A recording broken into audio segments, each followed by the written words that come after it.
I don't like computers much. I like paper. I'm old-fashioned that way, so I'm going to kind of read off my notes here. Obviously, killing dogs and cats across the world is the gold standard. That's what's been used, and it hasn't worked. We've been doing it for 200 years. So, 2004, there's a typo there. Frank, in the Journal of Human Ecology, wrote, "Companion animal overpopulation is a problem of human creation with significant human costs that can only be addressed through human action." Killing is an action, but in the 21st century, the question is it the right action? Is it cost-effective? Is it humane? And is it sustainable? It just doesn't work. It hasn't worked, so I don't know why we think it would work. Someone said, doing the same thing over and over again, expecting a different results is a sign of insanity, and we've been doing the same thing for hundreds of years at this point. What is a street dog? You can spend 2 hours debating this. People research this and talk about it in fun studies. Owned, unknown. There's cultural, religious, and traditional differences. There's no question from country to country, it varies a little bit. Bottom line for me, if there's an animal that's outside a confined area, that's a street dog. It's a dog that needs to have some kind of something done to it. It needs to be picked up, vaccinated, fixed, whatever. I don't care if it's owned, unowned, community, it doesn't matter. If it's free roaming, it should be dealt with. Street dogs are a byproduct of human irresponsible action, bottom line. And you can go to these countries and say, okay, well, we have no-kill shelters, we have kill shelters. No-kills are always, if you have space for 100, you have 300. And where do you stop? Half of them are unadoptable because you have behavior problems. They come off the street. If you have a kill shelter, you don't really care about the source of the animals in one sense. I like to think you probably do, but a lot of times those are municipal shelters, and they may actually get paid for doing the killing. So there's some financial incentives there. For the record, wherever the picture is that I see, those are both street dogs. One's in Mexico, one's in Serbia. Which one looks better, And the one on your left, it was really friendly and chubby and very good health, so pretty amazing. The one on the right is a pretty typical street dog in Mexico and not near as healthy. Why do we kill them? Well, tradition. That's it. We keep doing the same thing, expecting a different result. We keep, coming more efficient ways to kill them. It doesn't matter. And there's lots of reasons why it doesn't matter. Basically, it takes 3 to 5 years of a pretty intense street dog program to start seeing a difference in the street dog population change. So it doesn't happen overnight. And of course, politicians want overnight solutions. Politicians, there's no question they play a part in this, and they usually come in 2 to 6 year cycles. So, they want results yesterday. We can't give them that. Zoonotic diseases. A lot of times, obviously, rabies would be the big driving force. So many times with street dog population control, the fear of rabies. But there's 1,500 diseases and parasites that affect humans. About 900 of those are zoonotic. So the vast majority are zoonotic. And I got news for you. They don't come from dogs and cats. I mean, some of them do, but a lot of them don't. They come from a lot of other animals, too. So it's just not that simple. There's no question sensationalization, like a child being attacked by a group of dogs. There'll always be street dogs if there's street dogs around. Not that I say that being realistic, but I'm being kind of facetious in that it's going to be blamed on street dogs, and that's used quite commonly. Dog attacks will be used to motivate people to do something, and unfortunately, most of the time what they do is not very progressive and not very helpful. They just kill for a while. Traffic issues, bureaucracy, politics, mafia. When I was in the Ukraine, several people, we did a lecture thing, and several people said, yeah, the more we talk about doing street dogs, the more people come and knock on our door and say, we don't want you to do street dogs. And I wasn't sure what that meant. I was like, because that just doesn't happen in the U.S. And it's like, what do you mean by this? Well, it was basically subtle warnings. The killing of those dogs represents a job to somebody. They were getting paid a certain amount of money per animal, so there is definitely reasons to fear in some of these countries. That it is kind of mafia controlled to some degree. You have the nuisance, barking, fighting. I mean, these are all reasons. Soiling, trash issues, predation, livestock issues, wildlife. In the Cayman Islands, cats have pretty much decimated a lot of the lizards. The natural habitat, animals, has been killed by the cats there. Yet they've been killing cats forever, and they still haven't solved the problem. They're doing very little trap and release of healthy cats and feeding those kind of things, which might actually be a better solution than just killing them, because they still haven't stopped the progression of these animals going extinct, the little lizards and things like that. Tourist industry, obviously business industry. Those are, in Mexico, the tourist industry.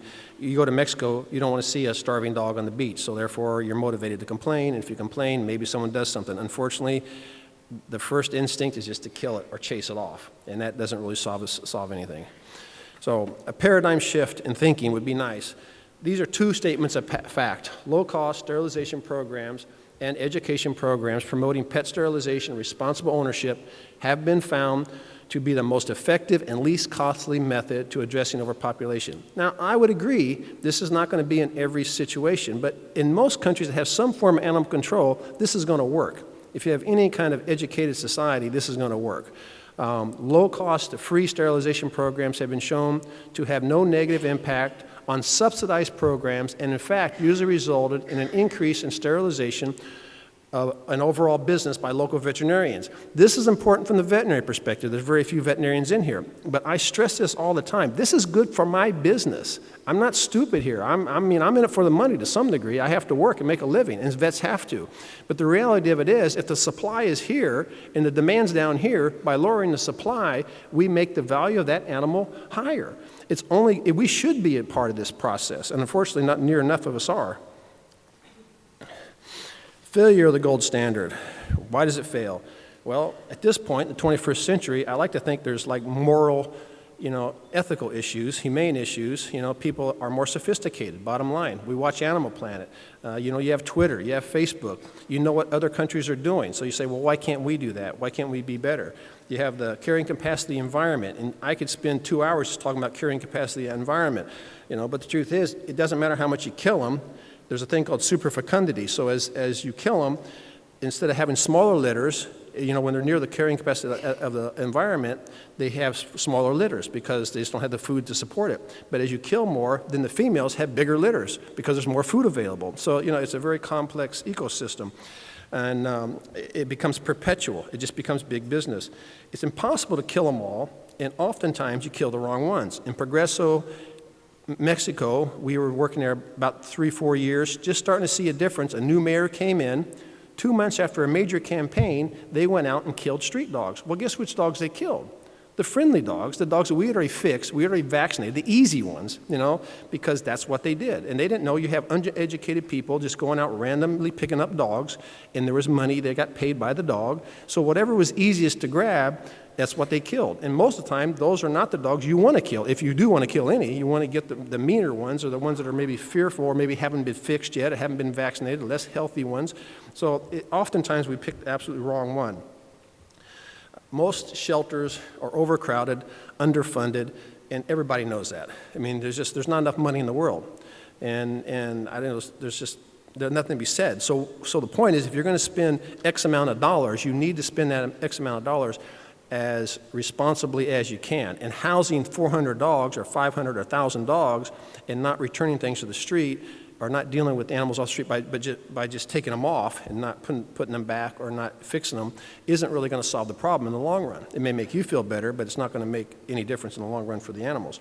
So I really think the gold standard is cosmetic at best, quite frankly. How do we leave it behind? Here's the tricky part, people. Humane organizations, the veterinary profession, the government have to work together. Okay, well, there you go. There's the problem, number one. Everyone has competing interests here. I still, to this day, will never understand why the veterinary profession and NGOs are always at such odds. It makes no sense to me. It's a perfect, glove in hand fit as far as I'm concerned. The more I do for you, the more you do for me. It's perfect dynamics. I don't understand why veterinarians are so shallow and narrow-minded that they miss that. You're giving back to society that you benefit from, and it comes back tenfold.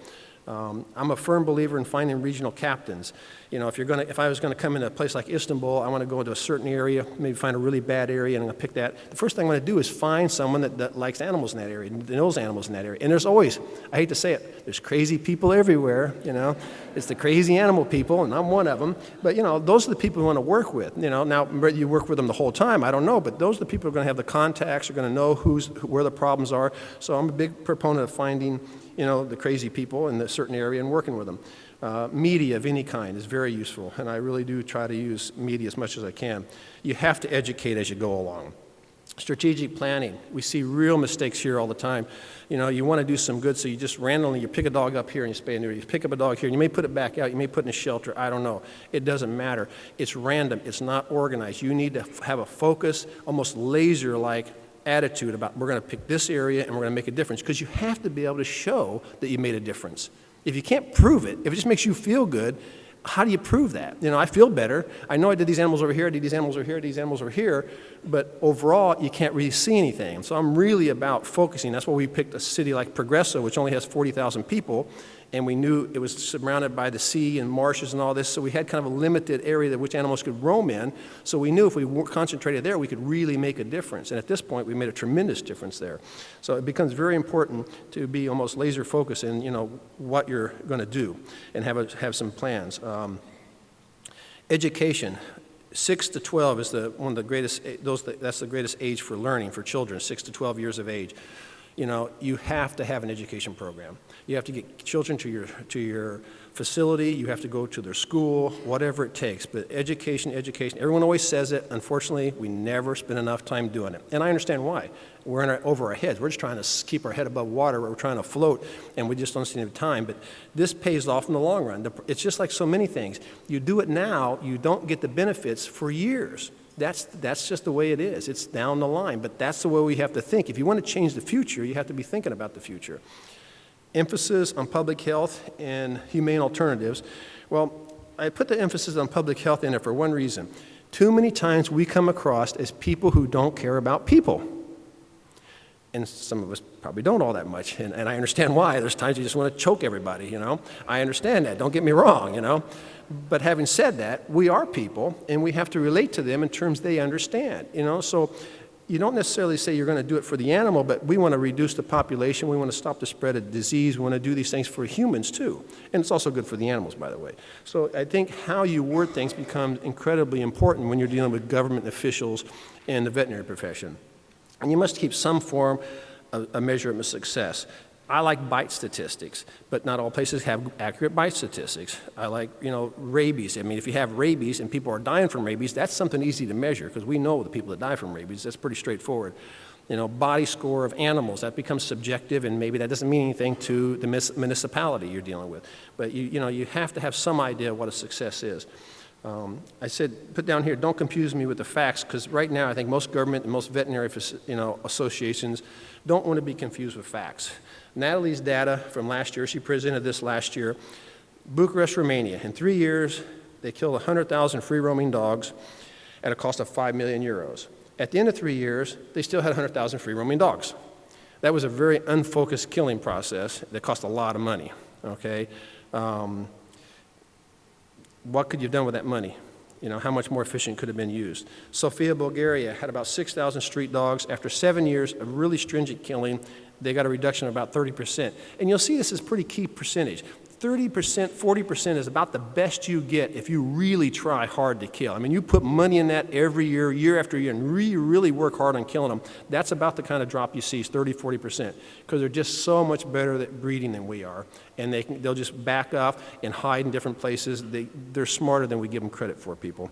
So in a city of 200,000 people and 8,000 street dogs, by killing 25% of the population each year for 10 years, the cost that comes out to about 1,800 euros, achieving no long-term reduction, basically 6,000, so you're down, 25%. The total cost for trap, neuter, release over the same period would be almost half of that. And the difference is there's other benefits to the trap, neuter, release. So this is dollars and cents is what it boils down to. You have a stable population, a healthier population, a friendlier population, and you've done it for half the price. That you can sell to politicians.